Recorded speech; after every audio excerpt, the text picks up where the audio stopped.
جیسا کہ جانے والوں کو معلوم ہے کہ وہاں جا بجا مواقف جو ہیں بنائے گئے ہیں، اور مواقف سے مراد جو ہے ایسی جگہیں ہیں جہاں زائرین کو سہولتیں فراہم کی جاتی ہیں۔ تو وہاں پہ بعض زائرین زیارت کے ساتھ خدمات کے لیے چلے جاتے ہیں کہ وہاں ان مواقف میں جو ہے زائرین کی خدمت بھی انجام دیں۔ تو چونکہ وہ خود بھی زائر ہیں اور دوسری طرف خادمین ہیں، خدمت گزار بھی ہیں، تو کیا ان خادمین کے لیے سفر کے اخراجات، ویزے کے اخراجات، رفت آمد کے اخراجات مؤمنین کے دیے ہوئے عطیے سے ادا کر سکتے ہیں یا نہیں کر سکتے؟ سوال یہ ہے۔ آپ مؤمنین عطیات دے دیتے ہیں زیارت اربعین کے لیے، تو وہاں مواقف میں آپ جو ہیں یہ پیسے مثلا پہنچاتے ہیں یا راشن پہنچاتے ہیں تاکہ وہ زائرین کے لیے خرچے۔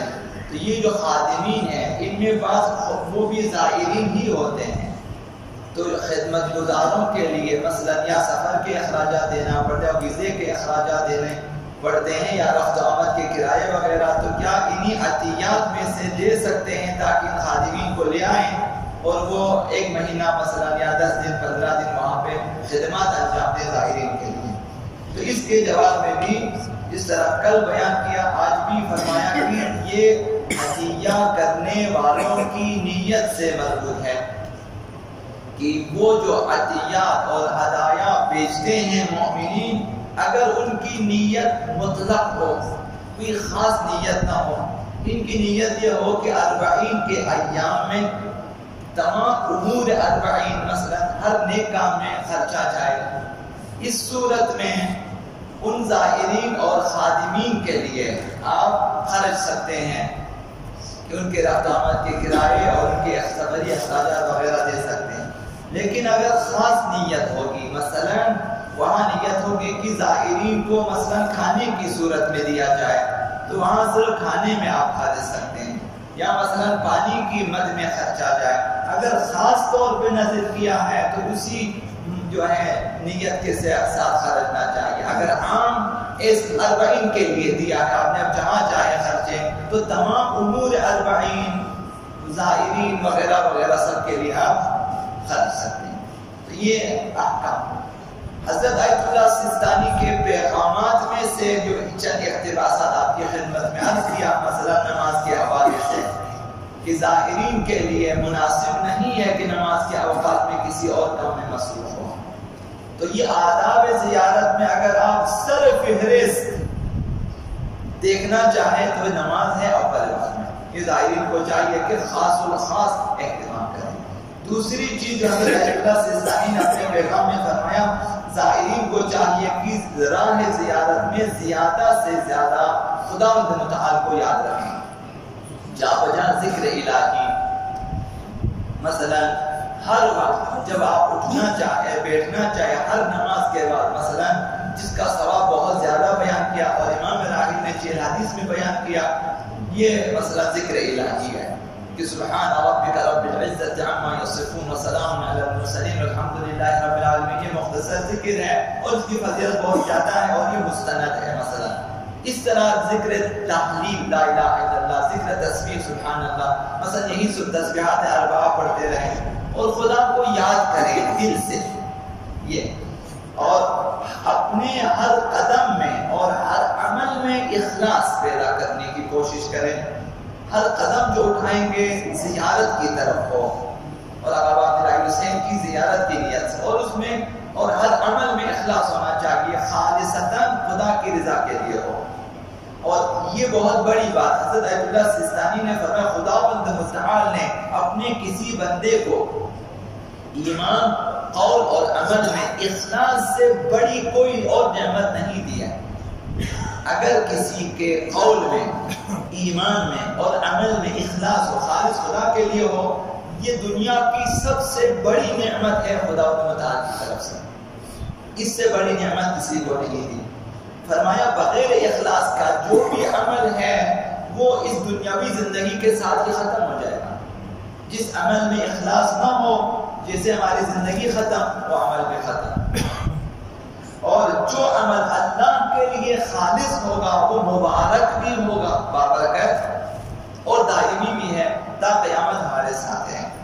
اور دوسری چیز جس کی تاکید فرمائی حضرت اللہ سیستانی نے راہ زیارت میں، کہ پردہ اور حجاب کا خیال رکھے۔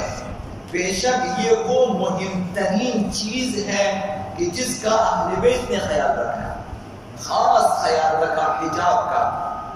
اہل بیت اطہار نے، انہوں نے فرمایا حتیٰ کربلا میں شدید مصائب میں بھی اہتمام کیا، حجاب کا اہتمام کیا۔ اور اس معاملے میں اہل بیت مثل اعلیٰ ہے، اعلیٰ نمونے ہیں حجاب کے سلسلے میں۔ انہیں دشمن، یہ سوچنے کی بات ہے اور سمجھنے کی، حضرت اللہ سیستانی نے فرمایا انہیں دشمنوں کے حملوں سے اتنی اذیت نہیں ہوئی جتنی لوگوں کے سامنے بے پردگی اور حد کے حرمت کی وجہ سے انہیں تکلیف ہوئی ہے۔ بغیر مقنع و چادر کے بازاروں میں، درباروں میں، مجمع عام میں جانا اس سے زیادہ تکلیف ہوئی ہے بنسبت ان تازیانوں کے۔ لہذا فرمایا تمام زوار بالخصوص مؤمنات پر لازم ہے کہ وہ اپنے لباس اور نظر میں اور تمام افعال میں عفت کے تقاضوں کو پورا کریں۔ تو خواتین کو چاہیے خاص و خاص، اب جب ہماری جو ہے زائرین قافلہ سالہ لے کر آتے ہیں اور اس طرح سے لے کر آتے ہیں کہ وہاں سب گل مل کے، ہم وہی لوگ ہیں جو کو ایجوکیشن پہ اعتراضات کرتے ہیں، یہاں پہ دیکھیں زائرین میں ان کیا حالت ہے، نہ محرم کا پتہ نہ محرم کا پتہ، مکس آ جاتے ہیں۔ خاص اہتمام ہونا چاہیے۔ مثلا مثال ایک بس خواتین کے لیے ہو، مثلا یا ایک بس مردوں کے لیے ہو، مثلا مسافر خانوں کا اہتمام کریں، خواتین کے لیے الگ، مثلا جہاں تک ممکن ہو۔ فرمایا کہ ہر اس چیز سے اجتناب کریں جو عفت کے منافی ہو، بلکہ اس عظیم زیارت کو ہر قسم کی تہمتوں سے بھی دور رکھیں۔ سر فہرست تہمت رکھتی زائرین پہ کہ کم لوگ نماز پڑھتے ہیں یا اول نماز نہیں پڑھتے ہیں، یہ ایک تہمت ہے۔ شاپنگ زیادہ کرتے ہیں، یہ دوسری تہمت ہے کہ حرم امام رضا میں کم تر، بازار امام رضا میں زیادہ تر نظر آتے ہیں زائرین مثلا، تو یہ مثلا تہمتیں ہیں۔ یا پردے کی مثلا پابندی کم کرتے ہیں، یہ بھی تو تمام تہمتوں سے دور رکھیں۔ فرمایا کہ عورت کی سب سے بڑی دولت اس کی حیا ہے۔ ایک باپردہ عورت مثلا، آپ بھی کہتے ایک باپردہ عورت کسی بھی پبلک پلیس پہ جائیں، باپردہ عورت مثلا کسی بڑے ہوٹل میں آپ جائیں جہاں پہ عام لوگ، تو وہاں جو نگاہ اٹھتی ہے ان کی طرف، باپردہ عورت کی طرف، یا تعظیم و تحسین و تکریم کی نظر ہے، یا پھر تعصب پرستوں کی حقارت بری نظر ہے، حوث کی نظر نہیں ہوتی ان کی طرف۔ لیکن اس کے بعد بے حجاب خواتین پبلک پلیس پہ جائیں تو وہاں پہ جو نظر اٹھتی ہے، چاہے وہ ان کے اپنے مثلا چاہنے والے ہوں، ان کے فین وغیرہ ہوں، یا پھر دوسرے، سب کی نظر حوث بری نظر ہوتی ہے۔ تو یہ فرق ہے۔ تو لہذا حجاب کی پابندی نماز کی پابندی کے ساتھ ضروری ہے زائرین کے لیے کہ حجاب کی پابندی کریں، مرد بھی اور خواتین بھی۔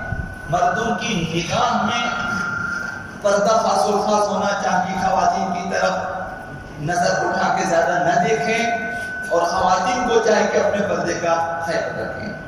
یہ آدھی پونی چادر لگا کے مثلا گلا کھلا ہوا ہے، بال نظر آ رہے ہیں، یہ کوئی پردہ نہیں ہے۔ سیدہ کائنات کے بارے میں ہے کہ آپ دیکھتے پڑھتے ہیں کہ 3 پردوں میں دربار میں گئی ہے، یعنی 3 پردے ان کے مقنعہ کے ساتھ، چادر کے اوپر ان کی عبا سب سے بڑی۔ اس طرح سے مثلا حجاب کی رعایت ہونی چاہیے۔ باسمك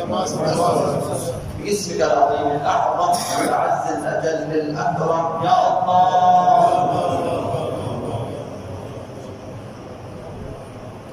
يا الله يا رحمن يا رحيم يا مقلب القلوب ثبت قلوبنا